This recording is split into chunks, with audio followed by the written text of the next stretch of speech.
नोएडा से आई ट्रांसजेंडरों ने कहा कि जहां कम मतदान हुआ वहां का नाम हुआ बदनाम, इसलिए जमकर डाले वोट।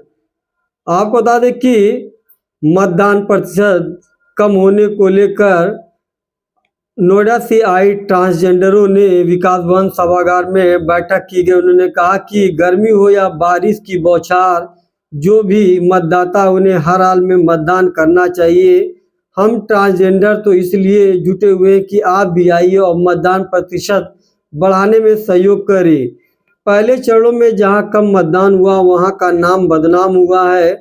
वहां यह संदेश गया है कि वहां के लोगों में जागरूकता की कमी है। ऐसा संदेश हमें अपने गोरखपुर से नहीं देना है। विकास भवन सभागार में आयोजित बैठक में नोएडा से आए अनारकली ने कहा कि साथी थर्ड जेंडर उत्साहित नजर आए। उन्होंने मतदान प्रतिशत बढ़ाने के लिए लोगों को जागरूक करने के लिए गोरखपुर आई। इसी सिलसिले में आज ये बैठक हुई है। जो ये हमारे करने का मेन उद्देश्य है कि इस टाइम उत्तर प्रदेश राज्य के अंदर किस तरह से ट्रांसजेंडर की जो स्थिति है क्या है, पहली चीज़। दूसरा हमारा इसके अंदर मुद्दा है कि हम लोग जो ट्रांसजेंडर कम्युनिटी से बिलोंग करते हैं, क्योंकि 2014 के बाद नालसा का जो जजमेंट आया है उसके बाद से हमें भी समाज में अधिकार मिला है रहने का, है ना, और हम भी समाज का हिस्सा हैं।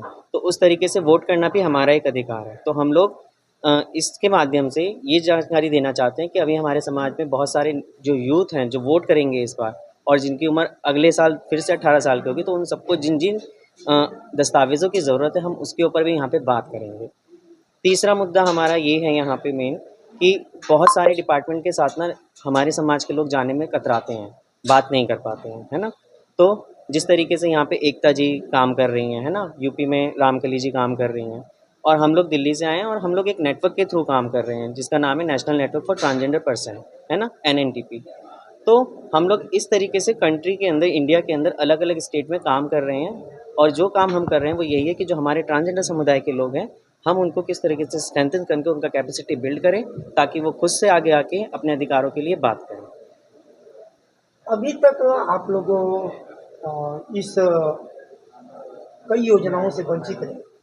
क्या लग रहा है कि आपने जिन मुद्दों को लेकर के लोगों के बीच में गई है, आपकी उन मुद्दों पर विचार विमर्श अधिकारी करते नजर आए? हाँ, बिल्कुल करते नज़र आते हैं। ये आज जो हम यहाँ बैठे हैं ये अधिकारियों का तो है, वो हमें सुनना चाह रहे हैं, हमसे बात करना चाह रहे हैं, हमारे बीच में, अपने बीच में हमें उठा रहे बैठ रहे हैं। तो ये उसका एक ज़रिया है जो आपको दिख भी रहा होगा कि वो बात करना चाहते हैं और वो हमारी चीज़ों को सुनना चाहते हैं, और सुन के उन चीज़ों को इम्प्लीमेंट भी करने की कोशिश करेंगे, क्योंकि सारी चीज़ें इनके हाथ में नहीं होती। इससे ऊपर भी अपर लेवल के भी लोग हैं जो चीज़ों को, तो हम वहाँ तक भी जाएंगे। हमारा काम सेंसिटाइजेशन करना है, हम लोग सेंसिटाइज कर रहे हैं। हम लोग बोल रहे हैं कि हमारा समाज यानी कि ट्रांसजेंडर समुदाय, किन्नर समुदाय के जो लोग हैं वो भी भारत का हिस्सा हैं, और उनका भी एकमात्र वो सवारी अधिकार पाना उनका हक है जो आम आदमी को और आम औरत को दिए जाते हैं। अभी तक जिन अधिकारों से आप लोग वंचित रहे, तो क्या लग रहा है कि इस बार 2024 के चुनाव में आप लोगों के अधिकारों का जो अभी तक हाना नुकला है तो मिलेगा? बिल्कुल मिलेगा, क्योंकि गवर्नमेंट की स्कीम है। हमारा 2019 में एक जजमेंट हमारा पास हुआ है, जो एक्ट है जो पार्लियामेंट से पास हुआ है, और उस एक्ट के थ्रू सारी चीज़ें दी गई हैं और वो सरकार को हमें देनी पड़ेगी और वो हम लेके रहेंगे। क्या नाम है आपका? मेरा नाम रिहाना यादव, कहाँ के रहने वाले? मैं दिल्ली।